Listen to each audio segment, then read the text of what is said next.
যেই গাছের মধ্যে পাতা ধরে ওই গাছের মধ্য থেকে পাতা ঝরে। তোমার আমার এই কথা বুঝাইয়া দিয়া যায়, যেই গাছের মধ্যে পাতা ধরবে ওই গাছেই পাতা ঝরবে। তুমি আমি দুনিয়াতে আসছি, তুমি আমিও একদিন ঝরিয়া যাব। সন্তানের সামনে দিয়া বাবার লাশটা যায়, আর শিখাইয়া দেয়া যায় যে মানুষটা দুনিয়াতে আসবে ওই মানুষটা আবার বিদায় নিয়ে চলিয়া যাবে। আর কত সতর্ক করিয়া দিল, আবার সন্তানের সামনে মার লাশটা লইয়া যায়।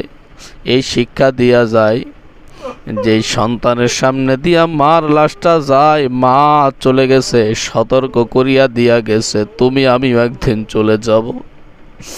এত সতর্ক করার পরেও নিজে গুনাহ ছাড়তে পারলাম না,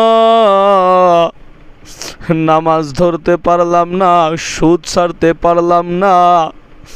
এত সতর্ক করি আল্লাহ রব্বুল আলামিন দিয়াই গেল, তারপরও নিজেকে কখনোই পরিবর্তন করতে পারলাম না। আর একটু চিন্তা করো, এই দুনিয়ার জমিনে কত রাজা বাদশাহ আসছিল, ওরে বাবা কেউই থাকতে পারে নাই। কেউ জায়গা জমি সয় সম্পত্তি ক্ষমতা নিয়ে যাইতে পারে নাই। যদিও ক্ষমতা নিছে একমাত্র নিজের ন্যাক আমলের ক্ষমতা নিয়া মাওলাকে রাজি খুশি করিয়া গেছে। বাবা এখনো সময় আছে,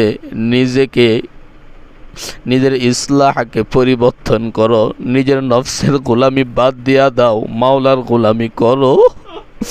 কবে জানি মালাকুল মউত নামের আজরাইল বাড়ির সামনে আসিয়া যাবে, গায়ের থেকে দুনিয়ার পোশাক গুলা টানিয়া টানিয়া খুলবে,